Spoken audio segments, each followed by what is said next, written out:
Et à 7h12, notre invité à la une est en studio, c'est Bernard Statler, président de la Chambre des métiers et de l'artisanat, car Sud Radio est partenaire de la semaine de l'apprentissage dans l'artisanat. Oui. Bonjour Bernard Statler, bonjour. Nous sommes heureux évidemment de vous accompagner. L'artisanat et l'apprentissage qu'il faut encourager et pousser. Vous organisez donc cette grande semaine à partir de vendredi prochain. On verra dans un instant où se renseigner si on veut avoir des informations justement sur l'apprentissage. Mais premier point, comment se porte l'apprentissage aujourd'hui et l'artisanat dans notre pays ? Écoutez, aujourd'hui, je crois que l'apprentissage a vraiment le vent aux poupes. La réforme qu'a portée fortement Muriel Pénicaud met en lumière aujourd'hui l'apprentissage. Ouais. Donc ça, aujourd'hui, je crois qu'il y a une évolution autant auprès de l'éducation nationale qu'autant auprès des parents.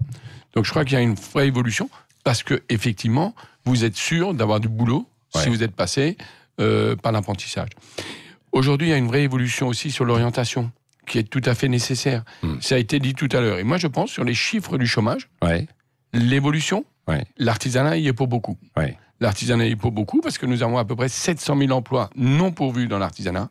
Donc, je crois qu'aujourd'hui, il y a une vraie opportunité pour nous, pour les jeunes, qui cherchent de l'emploi. Oui, et c'est vrai, ce que vous avez dit est particulièrement important, Bernard Statler, tout se jouait beaucoup lors de l'orientation. Bien souvent, on disait, bon, tu réussis pas, t'es pas fait pour les études, tu vas aller en apprentissage, on va te trouver une filière. Aujourd'hui, le regard a changé à la fois donc de l'éducation nationale, des jeunes, mais également des parents, parce que bien souvent aussi, ce sont les parents qui avaient un sentiment de culpabilité parce que on plaçait l'enfant en apprentissage. Mais parce que autant les politiques que les médias n'ont pas assez valorisé. Nous avons à peu près aujourd'hui 50% des chefs d'entreprise qui sont passés par l'apprentissage. Nous avons à peu près dans l'artisanat 140 000 apprentis et qui vont s'épanouir, qui vont faire leur passion. Nous avons énormément de reconversions professionnelles. Nous avons des gens qui en ont marre d'être bloqués à la défense tous les jours dans des grands bâtiments, qui font des reconversions professionnelles. La loi aujourd'hui permet d'être apprenti jusqu'à 30 ans. C'est des opportunités.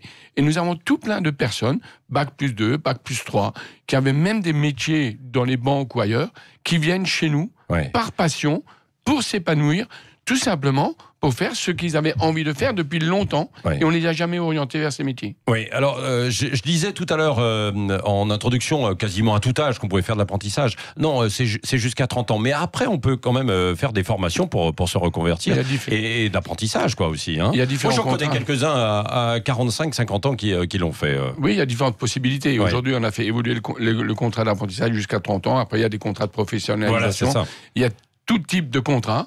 Et nous, on accueille aujourd'hui, on a 20% des chefs d'entreprise qui ont plus de 55 ans. Ce seront des entreprises à reprendre. Et là, vous avez parlé tout à l'heure des micro-entreprises. Oui, c'est vrai. Nous devons accompagner ces gens-là à devenir des chefs d'entreprise. Parce que s'ils restent micro-entreprises, ils ne forment pas, ils n'embauchent pas, parce que le chiffre d'affaires est limité. Donc nous, on dit que ce soit limité dans le temps, que ce soit limité à 2 ans, et qu'on les accompagne pour développer l'économie de notre pays, pour développer l'artisanat, pour développer l'emploi, pour développer l'apprentissage. Et comment il faut aider alors ces jeunes peut-être pour reprendre ces sociétés? Alors c'est quoi? C'est à la fois dans la gestion, dans le business plan, comme l'on dit bien souvent. Mais je crois qu'il y a plusieurs types de formations et vous pouvez rentrer en apprentissage et faire 7 à 8 ans d'études. Oui. Parce qu'il y a des diplômes comme un brevet de maîtrise qui vous permettent demain d'être chef d'entreprise. Donc tout existe. C'est à vous de faire la promotion et d'utiliser des ambassadeurs de l'apprentissage. Et là aussi, je fais un appel aussi aux futurs candidats pour les mairies, qu'ils emmènent des artisans, parce qu'ils prennent des décisions dans les conseils régionaux. Vous avez tout à l'heure Éric Woerth. Il faut qu'ils prennent aussi en compte l'artisanat. Et trop souvent, c'est les éternels oubliés. Donc, sur les listes municipales, moi, je fais un appel fort qu'ils prennent cette économie de proximité, parce que c'est eux qui connaissent cette politique. Et est-ce qu'il y a des nouveaux métiers aussi dans l'artisanat qui se développent? Alors, le slogan de l'artisanat, c'est être par la tradition et devenir par l'innovation. Donc, aujourd'hui, le numérique est un acte majeur. Nous faisons un vrai travail avec le gouvernement pour inciter la numérisation des entreprises. Aujourd'hui, j'ai visité l'autre jour un pâtissier qui coupait les portions avec un laser à eau. Donc l'évolution se fait très fortement.